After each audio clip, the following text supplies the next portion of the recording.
All right, all good.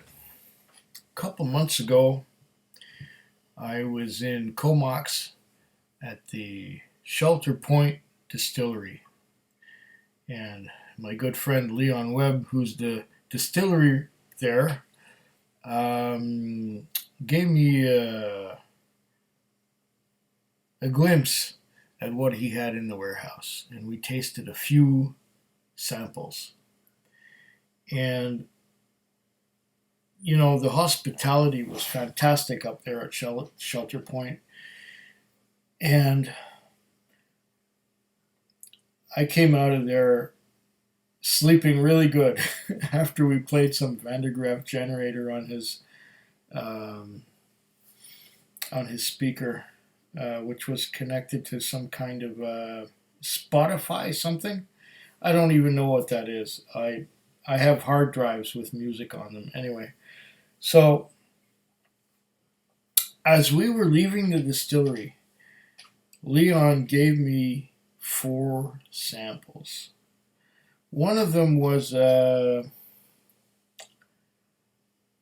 already did that one. I made a video of that one 2, 3 weeks back, but I still have 3 samples that he handed to me as we were leaving the distillery on our way to the Comox Valley Whisky Festival. And that was January, February 2020. 2020, not 2020.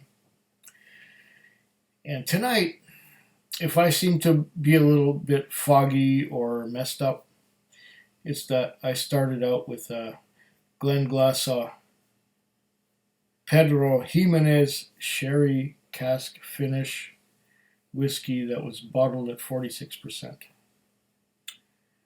After that, I had a Bunnahabhain 18. After that, I went into my Highland,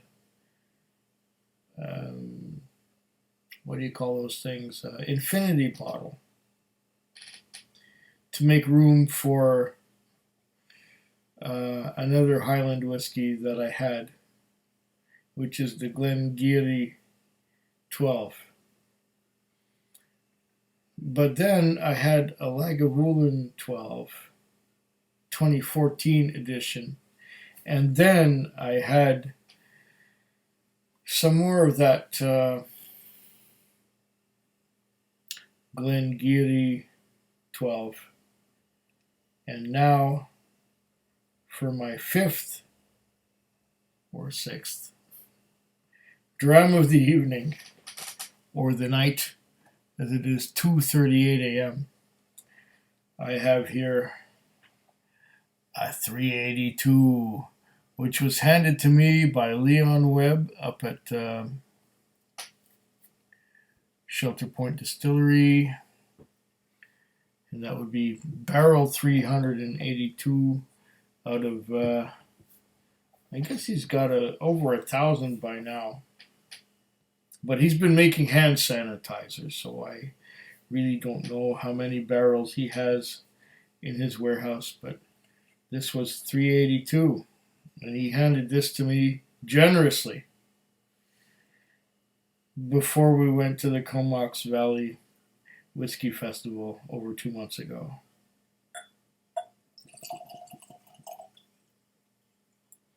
And that's in real time. In your time, it's probably 2.5 months ago, because that was just at the very end of January, and we had February, March. This should go live, or it should go public on the 17th, I think, of April, something like that. Anyway, half the bottle has made 1 dram, so we're talking about a 100 milliliter bottle. Okay, I've got a bottle of water to go with it because I can't get the reverse osmosis water anymore at the supermarket. They won't let you touch it, so you have to buy the bottled spring water. This is at cask strength. I have no freaking idea how much that is. There's no indication on the little sample bottle except a 382. Leon, if you're watching this, please tell me in the comments what the hell this is. Maybe it was even distilled and barreled before you started at Shelter Point. Smells interesting. I'm getting marshmallows. Marshmallows and a little bit of that typical Shelter Point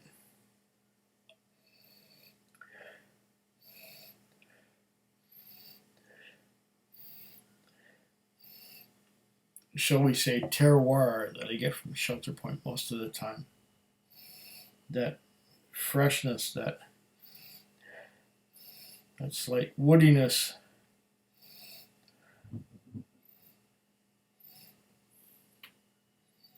Is good.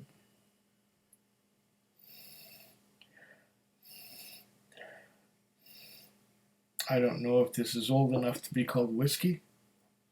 I don't know if it's just a spirit, but I got some water to tone it down.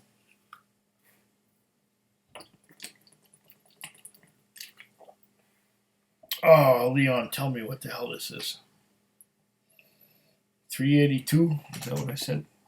Yeah, 382. 100 milliliters. Such generosity.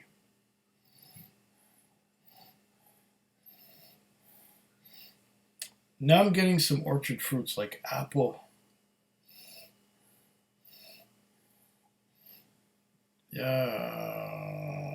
Let's see what we got in the way of legs.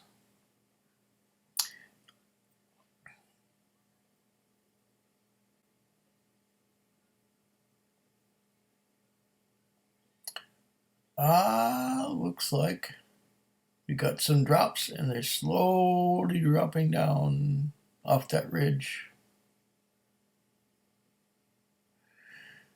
They are thin legs and down they go.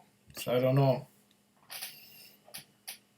It's been said that 48% is the point at which the legs are the most viscous.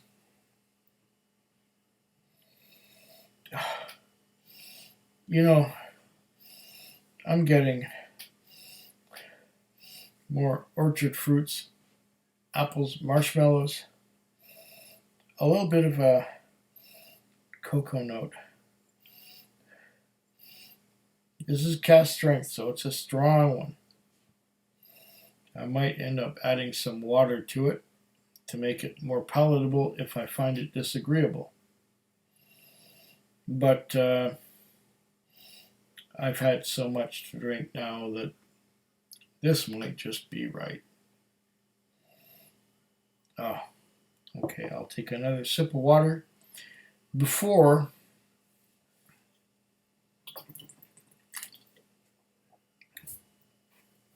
I go for this. Here we go. Yeah, I get a lot of that marshmallow. That's the new make spirit speaking here. Some apples, some orchard fruits. Maybe a tiny little hint of chocolate.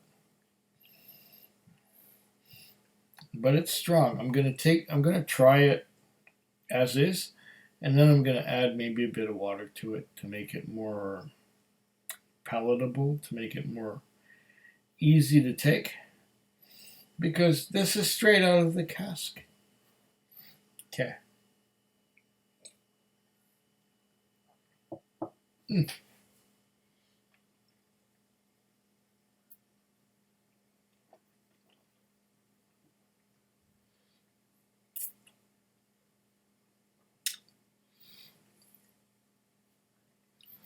Right away, I took a big gulp when I should have taken a small sip.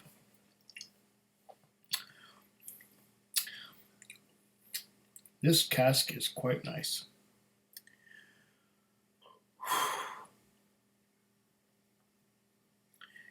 It has some chocolate notes.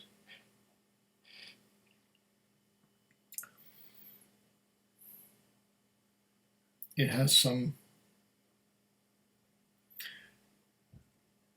it's really easygoing.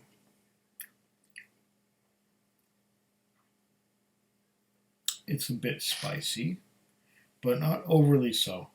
It's really pleasant. Oh, this is nice.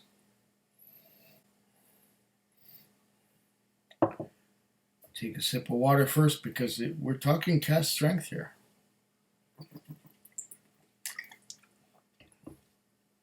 Okay, a big glug, glug, glug, glug, glug gulp of water. It is my last whiskey of the night. On the nose, marshmallows. And I don't even know if this is old enough to be called whiskey, but it probably is, since it's like earlier on. It's an earlier cask from Shelter Point. Thank you once again, Leon, for bestowing upon me this marvelous liquid, which, without your help, I would never have had the opportunity to try. Yeah, that marshmallow note is really in there. Did I do this yet? I may have. Yeah, they go down. They form and they go down. What a beautiful flight I'm having. And this is the conclusion to the beautiful flight that I'm enjoying. When you drink whiskey of cask strength, you can't help but get inebriated to some extent. So if I appear to be drunk to you, my apologies. That's just how it is.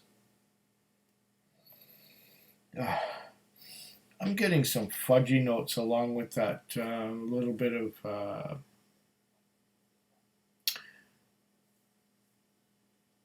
marshmallow and fudge. This is delicious, at least on the nose. Wait, let me wash my palate out. What little good that'll do me.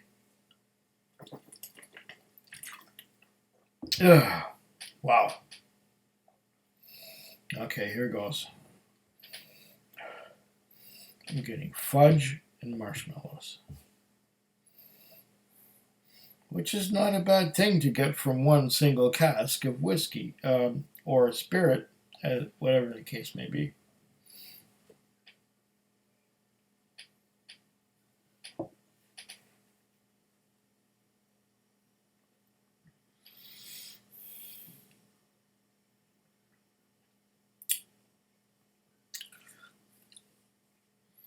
Well, this is good. Marshmallows, fudge, and apple. This is a good spirit or whiskey, depending on how old it is. I'm thinking it's old enough to be a whiskey. Oh, it is delicious.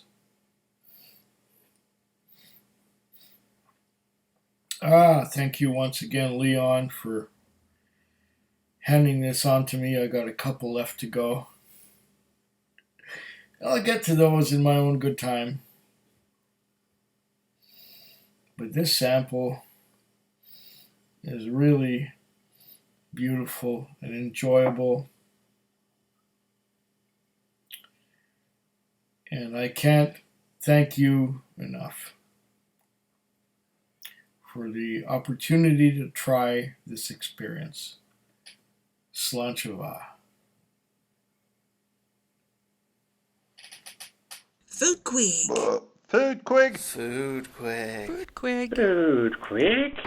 Yeah.